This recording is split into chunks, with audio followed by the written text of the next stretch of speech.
Hello, BookTube. It's Tuesday, and that means Tag Tuesday. It is a very torrid Tag Tuesday here in Boston, 95 degrees Fahrenheit, with fairly cloying humidity and no relief immediately on the horizon. It's going to be 100 degrees Fahrenheit tomorrow at this time.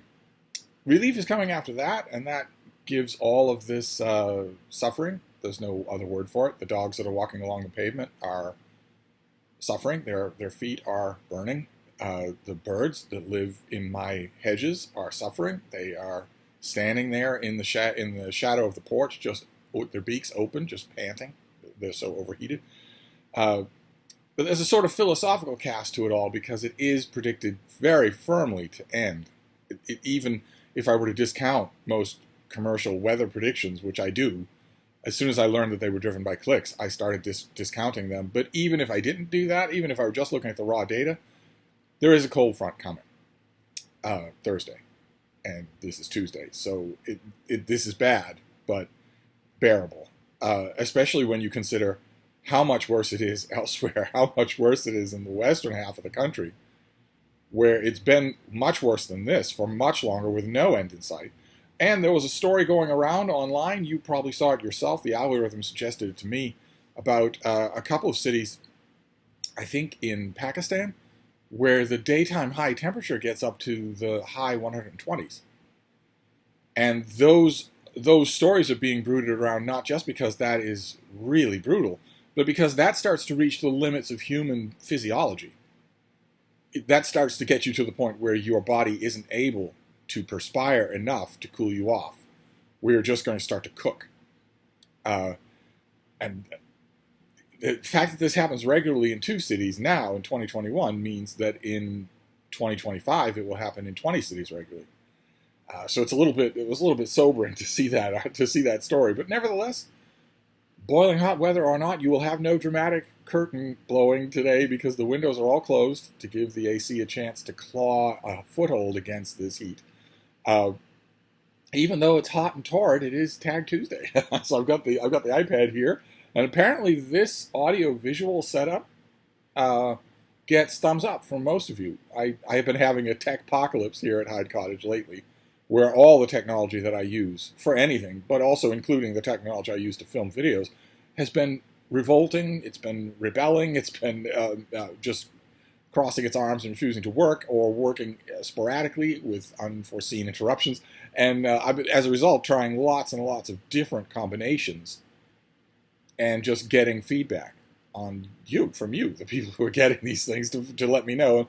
Yesterday's combination got entirely positive feedback, so I'm really hoping that's true again today. And the tag I've got a bunch of tags I want to do this week. I might do a tag a day, although if tomorrow really is 95 degrees Fahrenheit by 9 in the morning and 100 degrees Fahrenheit by the afternoon, I may skip making videos. I may just skip it. I will probably be too preoccupied. I'm awful preoccupied as it is with Frida, with my little dog, who cannot handle the heat. She just can't handle the heat. This afternoon, if the predictions turn out to be true, and tomorrow, if the predictions turn out to be true, will finally be daytime high temperatures that make Steve comfortable. Finally, one of my 3 new rules of life. The music is always too loud, I'm always hungry, and I'm always cold. Finally, if the predictions turn out to be true, this afternoon and tomorrow, one of those 3 will no longer be true. I will still always be hungry, and the music will still always be too loud, but I will no longer, at least for 15 hours, be cold. But I'm not the important one here. Frida is, and she does not handle the heat well at all. This has required a massive revamping of our walk schedule, and of the walks themselves, which can be no longer than 5 or 6 minutes, no longer than just getting her business done. No sightseeing, no seeing people, no screaming at dogs to get a haircut or get a job, no nothing like that. That can't happen. When the pavement is hot enough so that you could literally fry an egg on it, then I can't do that.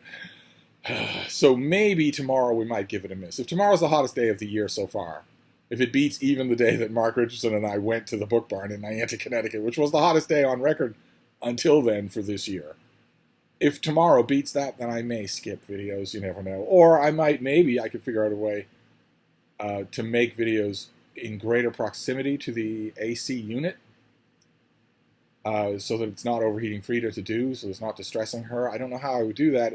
Typically in watching YouTube videos, BookTube and YouTube, the video maker has trouble making videos in proximity to an AC unit because the hum is noticeable from the unit. My unit is very quiet. We'll see. I'll give it a try.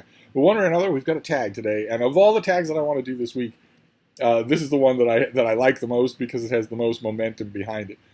Jim at Jim's Books and Reading and Stuff has embarked on an alphabet series of tags, one for each letter of the alphabet, and they're wonderful. He has such a smart but laid back approach to making tags. It really is signature. I believe that if you presented me with 10 or 11 tags and took the names off them of who made them, I believe I could identify his. They're wonderful, and that because they're so loose jointed, they're inclusive. They're meant to start conversations, and I love that. And we're up to G. This is the G tag, so I'll leave a link to Jim's channel down below, and these are the prompts. G is for Great American Novel. What do you consider to be the Great American Novel? This is a prompt I made for the A tag, and so many great answers that I'm presenting it again. When Jim originally made that A tag, he asked the very stereotypical literary class question, what is the Great American Novel? And he got a ton of responses from a whole bunch of people, including, apparently, he was reading off some of the responses in his G tag. Apparently, someone suggested the Communist Manifesto, which is neither American nor a novel nor great. someone roundly said there is no great American novel. And he rehearsed my own answer to this question, which is that I have been asked this question a million times. And I don't believe there is a fair way to answer it, probably just in general, but certainly not across the whole breadth of America's life as a country. Certainly not that. You would at least have to break it down by century, which would mean that the great 19th century American novel would be Moby Dick by Herman Melville. The great 20th century novel would be The House of Mirth by Edith Wharton, and the great 21st century novel by a squeaker, just so far, 21st century has a lot of time left to go, would be The Last Samurai by Helen DeWitt. And I'm willing to stand by those. I could certainly increase those. I could do, the top 10 19th century American novels, the top 10 20th century American novels. Half of my choices for the top 10 20th century American novels would be books you've never heard of. and they would take the places of books you have heard of that are always on those lists. I could even do one for the 20th century so far. The 21st century is nowhere near over, but it's not actually all that young anymore. In 9 years, it will no longer be young at all. But right now, even so, it's not all that young. But one or another, I'm going to stick by my answers, but I'm curious to know yours. Next prompt is G is for many countries like Guatemala, Guyana, Grenada, Greece, Greenland, Germany, Gabon, Guinea-Bissau, Guinea-Conakry, Guinea-Conakry, and Georgia, the country of Georgia, not the U.S. state of Georgia, that gave us our barely functioning representative democracy in 2021. The whole world would be dealing with a very different America if in 2021, if not for the state of Georgia and Georgia's Secretary of State, Brad Raffensperger. The whole world will be dealing with a very different United States. The world is going to have to deal with that United States very soon. But it'd be dealing with it already if it weren't for the U.S. state of Georgia. But here Jim means the beautiful country of Georgia where he lives. G is for Georgia. He settles on his country. Have you read any books by Georgian authors or about Georgia? I confess, I had to Google this because there was no way I was going to remember on my own. But when I Googled it, one of the answers jumped right out at me. The Eighth Life by Nino Haratashvili. It was a huge novel that came out, I think, 2 years ago or early last year. A gigantic thing. I thought it did not achieve its length. I thought it was translated into English, and I thought the author did not achieve the length. The reason this book was so long is the same reason Infinite Jest by David Foster Wallace is so long, because it was unedited, not because it deserved to be that long. Some long books, some books that are 800, 900, 1,000 pages long, you're reading along and you know right away, you can feel it in your reading bones, that they have to be that long, that there's no chance that you could cut them down. Others, it's just that the editor went to Tahiti. That's the reason the book is this long. And that was true with The Eighth Life, but I still enjoyed it. Large chunks of it I enjoyed. So I can't believe I have a Georgian author on here, but I will still say The Eighth Life. Then G is for Gone with the Wind, set in the U.S. state of Georgia. Have you read Gone with the Wind? And if so, what did you think about it? I will ignore the first part of the question, of course, and I will say that I do not experience the huge upswell of affection and fandom for Gone with the Wind that a lot of people on BookTube feel. But I don't discount it either. Because even though I don't feel that fandom, even though I see the many, many ways in which the novel is absolutely dreadful, even on a structural level, I would say mostly on a structural level, I still recognize that it has an amazing, almost magical quality of storytelling power. That's the thing that originally attracted it to the few New York editors who were willing to look at it. That's the thing that kept Margaret Mitchell going when she was writing it. That and Tobacco was this power of storytelling that sounds like a woolly kind of thing until you experience it. And once you experience it, then you know that it's a real thing. And Gone with the Wind, whatever that thing is, however you would define it, Gone with the Wind has it in bucket loads. So I don't scorn the choice. It's just, for a lot of you, Gone with the Wind was your entrance to the magic of reading itself. And it wasn't that for me. I certainly don't object to the novel in the ways that people are going to object to it, that people object to it in the 21st century. In the 21st century, among the 21st century puritanical censors, the book burners that we have in our midst, that we've empowered to be in our midst, they hate the book because it doesn't conform to their politics. Which is the same thing as that in their mind, as doesn't conform to the correct politics, doesn't conform to God's politics. Whatever it is, in their own view, they are perfect in every way, and this book is not, and must therefore not be read by anyone. Not that it doesn't conform to my politics of the moment in the 21st century, so I'm not going to read it. No, that's not enough for the puritanical book-burning censors that we have given power over ourselves. That's not enough for them. They want you not to read it either. They want the publisher not to publish it. They want the publisher's editors, sub-editors, publicists, delivery people to be stalked at home, to have their kids stalked at school, to be doxxed online, if the publisher continues to publish it. We will not even waste a moment trying to make our case with words. We will not waste even a moment doing that. Our very first response to you doing something we don't like will be terrorism. Terrorism defined, whether it comes from hijackers on a plane or whether it comes from the head of your school board, terrorism has the same definition, which is getting people to do what you want by threats of force or coercion. That is what this is, and the people who want this, these book-burning censors that we have given power over ourselves, they are not part of a repressive state. We've allowed it to happen out of fear of them calling us untrue names on Twitter. The very first thing they do is go to terrorism. Oh, you disagree with me? So does your kid still go to South Central High? And just astonished, you might come back and say, what on earth? What difference does that? Why are you even asking that? And they'll say, oh, I'll take that as a yes. Okay. And then the machinery goes on from there. The very first, the only club they have in their bag is literal terrorism. So it's not just enough for them to say, Gone with the Wind isn't my thing. It's loaded and loaded with latent and operative racism. It's needless to say incredibly sexist. It's poorly written. It's not really my thing. I don't like it. I read it for school, or I read it because I wanted what my friends were all talking about, and I have object to it on a number of grounds, so it's not for me. It's not just that they say that. I might even say some of that. It's that they say, I don't agree with it, and if you like it, well, then you've got to stop liking it. And if you don't publicly stop liking it, I don't care what you do in private, it has to be on Twitter. If you don't publicly stop liking it, then I, and by I mean all of my other fellow torch-wielding, book-burning censors, will try our best to destroy your life and the lives of everyone you know and everyone you've ever come in contact with until they disavow not only the book, but you. Gone with the Wind, guaranteed to produce a rant. I like Gone with the Wind. I just don't love it the way a lot of you do. Let's try and claw our way off this lee shore, shall we? The next prompt is G is for genre. Is there a book genre you would avoid? I'm glad that Jim uses the word would here. Because there are a lot of book genres that I would avoid if I could. I can't. I'm a professional book critic, and not only that, but in addition to being a book critic, I have sort of given myself this remit. Everybody has a remit, right? You know, there are booktubers who only read horror.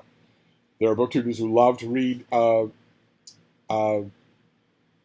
grade school.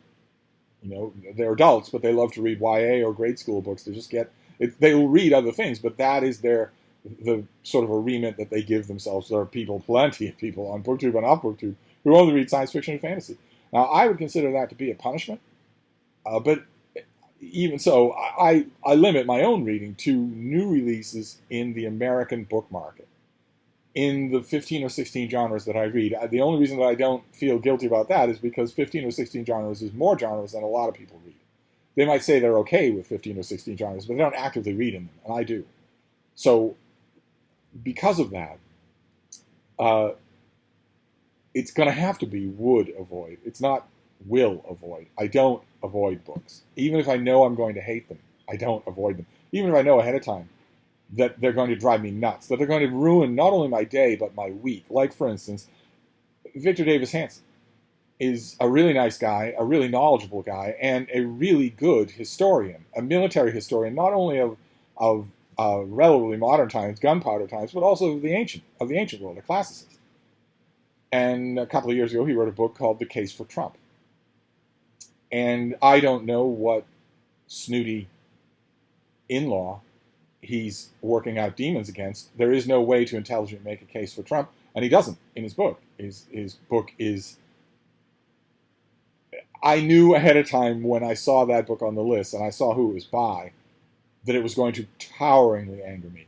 Not just because there is no case to be made for a man who incited a violent insurrection to overthrow the United States government, execute his vice president, and install himself for life as a dictator. There is no case to be made for such a person. And it's no defense of Victor Davis Hanson to say that when he wrote his book, Trump hadn't done that yet. He had signaled many times that he wanted to do that and that he was going to do that. It's not just that, it's also the author. It was knowing the author and knowing that I had previously liked a lot of the author's books. I knew that book was going to toweringly enrage me, and it did. And I got off some of that steam by reviewing it, by ripping it to shreds in a review for a large audience, but I didn't get rid of all of it, and I knew that I wouldn't get rid of all of it. And the same thing is true for pretty much any kind of book like that. I might know that it's coming. I might wish that I could avoid it. I would avoid reading it if I could, but I can't. The type of book that came to mind just off the top of my head, because I'm a day or two away from reading the latest proponent of it, is something called Seven Mountain Dominionism.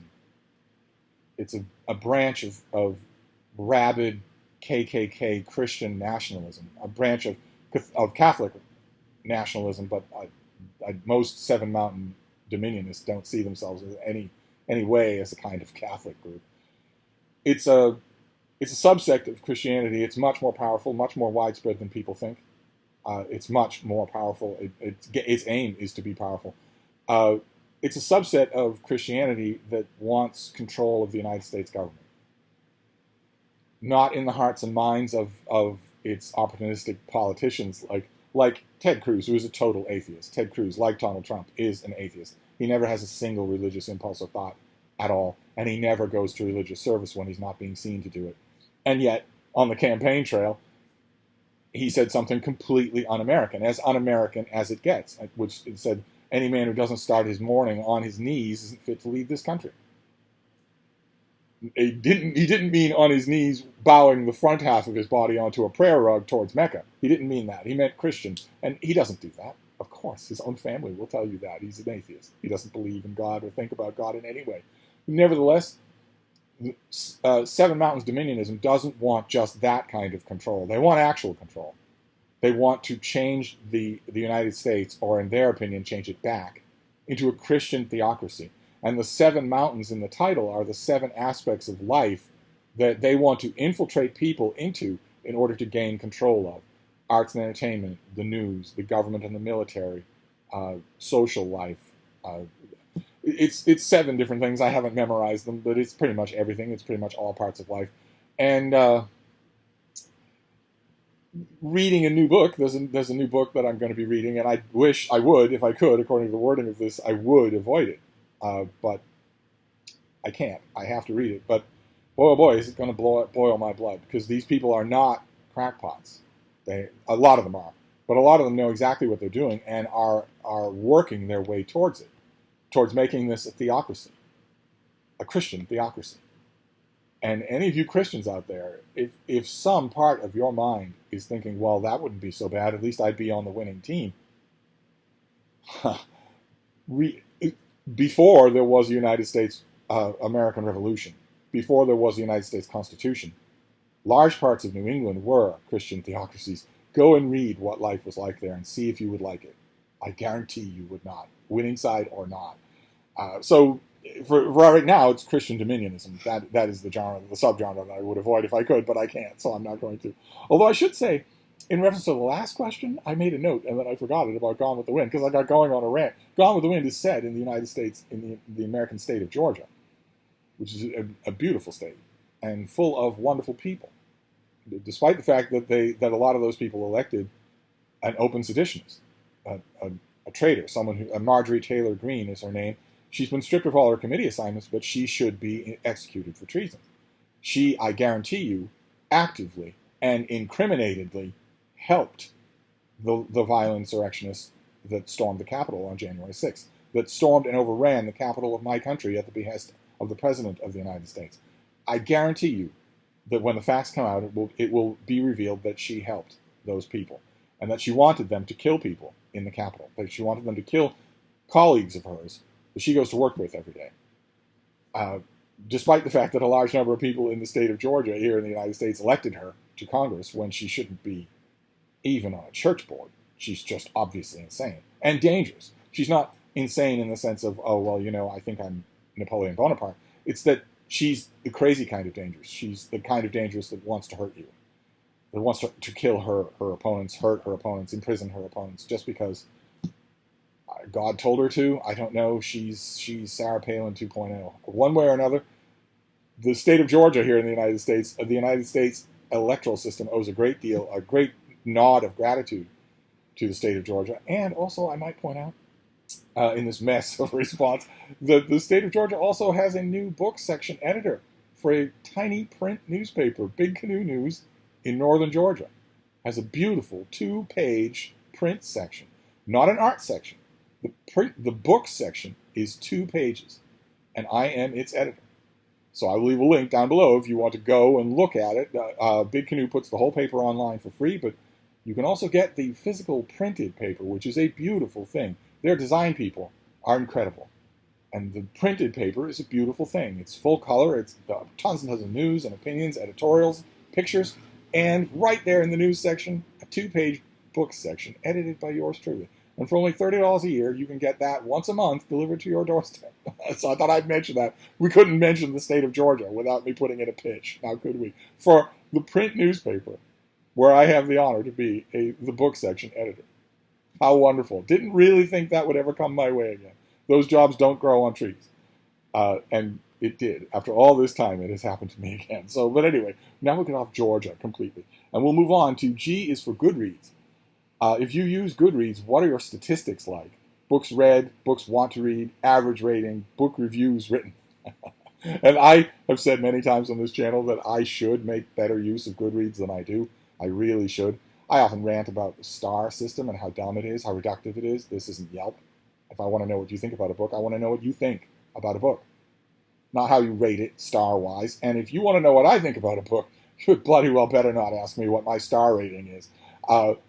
But obviously, it is possible to read reviews on Goodreads without caring about what stars are next to them. And it's also possible to write reviews on Goodreads without giving any stars to a book. And I ought to do that with every book. And I don't. Every once in a while, I'll go on a Goodreads productivity jag, where I will write little squips of reviews and link to the longer reviews that I've written, or I'll write longer reviews if I haven't written a longer review elsewhere. I will list the books and note them. But even so, if you look at the books read section of my Goodreads, I haven't looked at it in years, but if you look at it, it will be comical.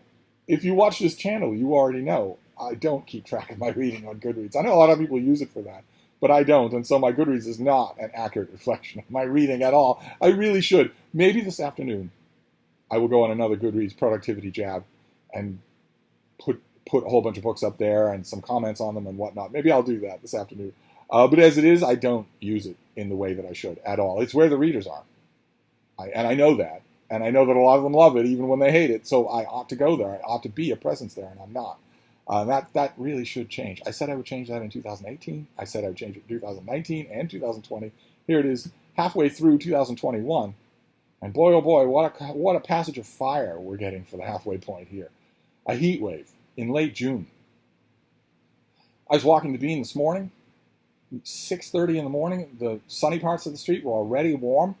And I was thinking, well, this is what you expect in the dog days of August. But it isn't the dog days of August. That was a reflex. But June hasn't ended yet. And it's like this. And it makes you wonder what the end of July is going to be like. One way or another, I will try to remember to get to Goodreads. And you should all go to Goodreads and find me. Maybe that's the motivation that I need. Then the next prompt is, many things begin with G. Girl detective, God, gardening, guns, Graham Greene, garbage, guides, etc. You may, if you wish, add a prompt or two related to books and something or someone beginning with G. Like, for instance, The Goblin King, the romance over my shoulder that I've been told is selling for paperback on Amazon for $900.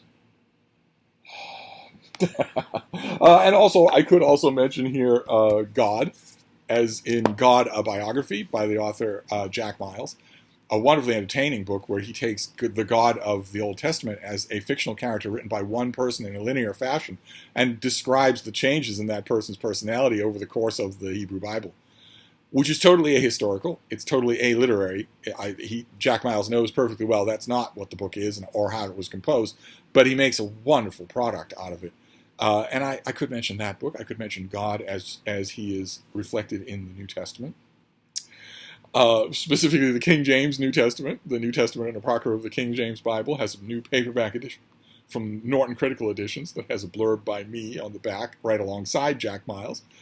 I am blurbed on the Bible, but I've shown that one or two times before. And there's another book that I want to show you. It also has G in the title. G is for Graham, Catherine Graham. This is not Catherine Graham's autobiography, her long-awaited autobiography. This is a book that is, if anything, every bit as captivating as that. And this is Catherine Graham's Washington, a huge collection of essays from all sorts of different places, cartoonists, politicians, about all sorts of different things. The Washington matrons, the society matrons, of whom Catherine Graham was one, the power behind the throne, the politics and whatnot, cartoonists, humorists of all kinds, all reflecting on the Washington of roughly the Kennedy years. The focus of the book goes all across the map of modern times. Once Washington achieved its kind of odd status as, I don't even know how to put it. For a while, it was a regional city, even though it was capital of the United States. For a long while, it was a regional southern city. And then sometime around the Progressive era, I want to say that there were glimmers of it with President McKinley. It definitely took off with President Roosevelt. And it was in full flower at President Taft, where it became something more than that. It became something like New York City. It became a destination apart from its immediate locale, although it was still in many ways a very southern city. I had the honor to live in Washington, D.C. for a while, a long time ago, and got to know its rhythms. I got to know its patterns and its inhabitants very well, and I miss it, even now. Sometimes I miss it, even though, oh my God, Washington, D.C. in summer. You can take the actual water out of the swamp that Washington, D.C. was built on, but you can't change the swampy weather. It's unbelievable. Just unbelievable. You have to feel it to believe it. And a lot of people feel it for the first time because they've gone to Washington specifically because of its sui generis city status nowadays. And if you meet those people, you get off the train with them, you walk 2 blocks, and suddenly they are just decomposing and gasping in alarm. What's going on here? You want to say to them, well, you think of Washington as a city without a place, but it's actually a southern city. And if you think this is bad, you keep taking the train down into the deep south, and you'll see what that's like in summer. One way or another, the Washington that is immortalized in these little squibs and essays and excerpts, I don't know how much of a hand Catherine Graham had in assembling this, but this is one of the best Washington anthologies I've ever read. And I've read a lot of them. I have a whole shelf devoted to them in the little book room. And on the books on that shelf are all trying to capture the particular nature of the place that I'm talking about, which once upon a time was raucous, bare-knuckle politics during the day, and then the ladies take over. And it's every bit as bare-knuckle politics at night in the various homes all along the avenues, but it's not as bare-knuckle. The Washington Society matron wielded a huge amount of power, huge, until kind of sort of the end of that. The 21st century saw the end of that, really, as politics became more rabid and more tribal, and where the bare-knuckle politics, the rabid political fighting started happening around the clock.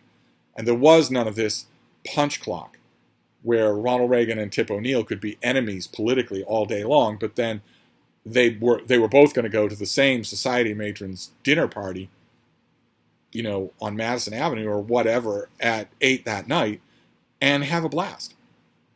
Not only because the idea was that politics might be rough, but it's still civilized, but also because the society matron there had more power than both of them put together, and they both knew it, and she would not tolerate ugly fighting at her parties. She wouldn't tolerate it, and that was true for a long time. It isn't true anymore. Washington, D.C. still has powerful society matrons, but they don't wield the kind of power that they once did, mainly because the city has changed. I mean, Jimmy Carter and Rosalind Carter had no interest in such things, none whatsoever. And that's what really killed it. It isn't that people came in with who thought it was wrong to have that kind of dichotomy. It was people who came in who were just space aliens. They had no interest in doing it whatsoever, no even comprehension of it. And it isn't, I'm not just picking on President Carter, also from Georgia. I could also just as easily pick out George W. Bush and his wife, Laura, who might have known that such things were, they were totally alien to it. Totally alien. Didn't get it at all. Didn't get what it represented, how it worked, why it would be a good thing. And so just weren't a part of it in any way. Not in any way. And yeah, I hate to say it, but the reason will be fairly obvious why that was also true of President Obama and his wife. It's not so much true anymore. You could almost say that Washington Society circle reflected in this book so well in this book, a bygone era. Every piece in it makes me just sigh nostalgically. You could almost say that it's having a bit of a renaissance because Jill and Joe Biden understand it and they know what it is and they kind of sort of like it. Joe Biden is a creature of that world. He's a creature of the world where you can disagree with someone all day long about politics and then break bread with them at 8 at someone else's table that night and tell stories. And maybe that would make the rabid political disagreement a little bit easier the next day. Maybe it would actually help to get things done. I would certainly argue that Washington Society matrons were the glue that kept the whole machine running for some of the worst years in American politics up until the 21st century. One way or another, Jill and Joe Biden cannot bring the thing back from the dead. And if the thing wasn't dead with George and Laura Bush or with the Obamas, then I think certainly the Trumps killed it. Because there you have Nazi-style slobbering flunkies coming in cringing behind your swanning Goebbels and Goerings and whatnots. You have your Jared and Ivanka sweeping into one of these tinny fake galas, and lumping behind them is their Grima Wormtongue, the Stephen Millers of the Trump White House. And this is say nothing of Trump himself, who's not clubbable. If in the old sense of that term, he's not a sociable creature at all. He needs sociable events in order to reflect back on his ego, but he has no idea how to behave. He's an absolute embarrassment. And if that's true for him, it's certainly true for his wife, for his latest wife. No. Talk about space aliens when it came to the world captured in this book. No. But one way or another, I don't know that it will ever come back. But at least I know that it was captured permanently in this book better than in any of the other books that I have. Some of the other books capture it when this whole world was being born under McKinley and Roosevelt and Taft. But this captures all of it, and that is a delight, an absolute delight. And that is the G tag, except to tag people. And I have a feeling this tag is going to go the rounds the same as every other. So I'm just going to let it do that. If you want to do the G tag, if you're up to it, if you've done all the previous letters, feel free to do the G tag. Feel free to consider yourself tagged. But one way or another, I've gone on enough about all kinds of things, including the dear old Washington, D.C. that I miss. Occasionally I miss it, especially, I have to admit, on days like today, where even the shadows are warm, where it is just sultry, hot, humid, southern weather.